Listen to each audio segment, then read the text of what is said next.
Really great news, Washington DC ranked #1 as the best place to live in the United States if you're a working parent.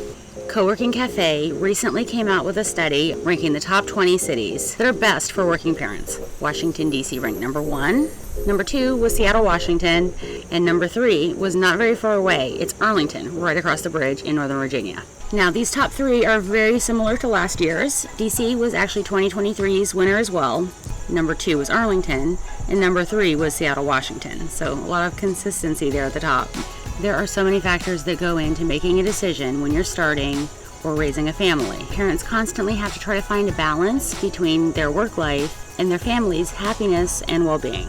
With all that in mind, CoWorking Cafe took a look at the statistics to see which cities made it easier on working parents to raise a happier, healthier family. Considering the advantages of modern society, such as job opportunities and access to childcare, CoWorking Cafe looked at the figures to determine which cities made it easiest for parents to focus on well-being, happiness, and the ability to spend time with their families. First, they identified the metrics they would use: ability to work remotely, the number and quality of public schools, as well as access to pediatricians. So they based it on 3 key themes, which are work, education, and the healthcare environment. In their point ranking system, DC won by a significant amount. It totaled 63.6 points, which is actually 6 points ahead of both #2 and #3, Seattle and Arlington. I also noticed that while some cities had really high scores in some categories, they ended up having much lower scores in others, which would keep them off the list as far as an average goes. They were looking for an overall balance here. One of their key determining factors was the ability to work remotely. In DC, 25% of jobs are remote. In Arlington and Seattle, that figures 27%. And in DC, actually 81% of jobs are remote eligible.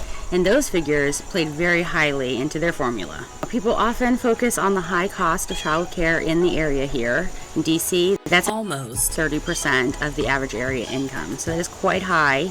These remote jobs, CoWorking Cafe, and I think I myself agree, make life so much easier on the working parent that it can compensate for that. In your ability to spend more time with your kids, maybe even have them at childcare a little bit less of the week or a little less often, a couple less hours each day, can really be to your family's advantage. DC also ranked very high on the education list with 52.4 points.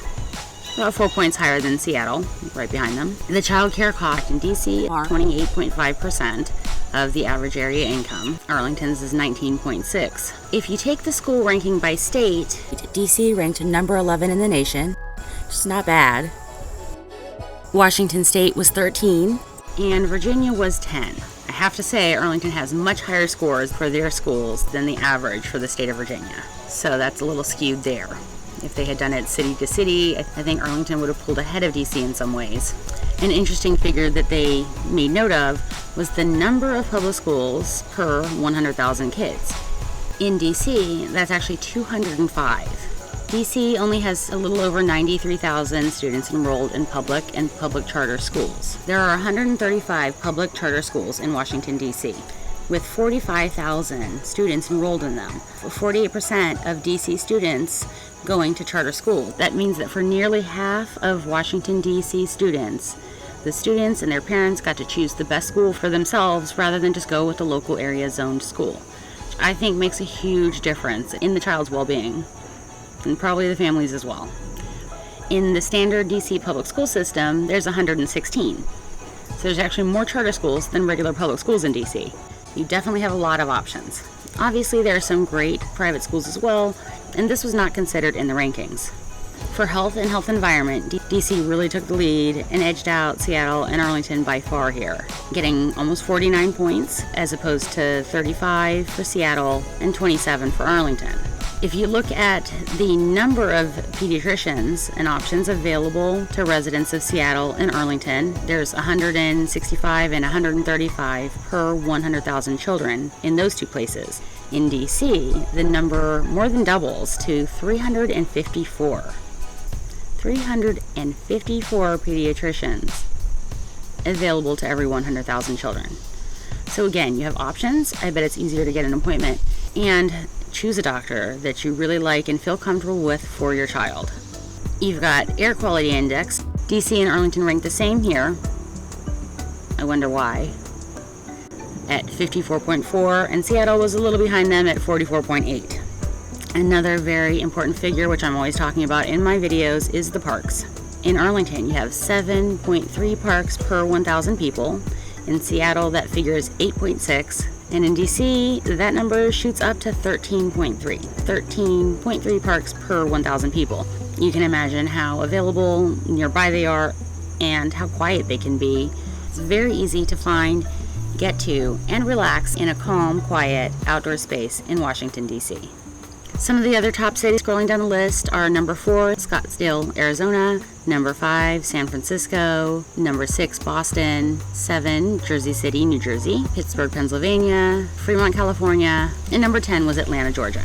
Anyways, just wanted to go over this article and this study with you in case you needed one more reason to move to the nation's capital and the great city of Washington, D.C., or right next door to Arlington, Virginia.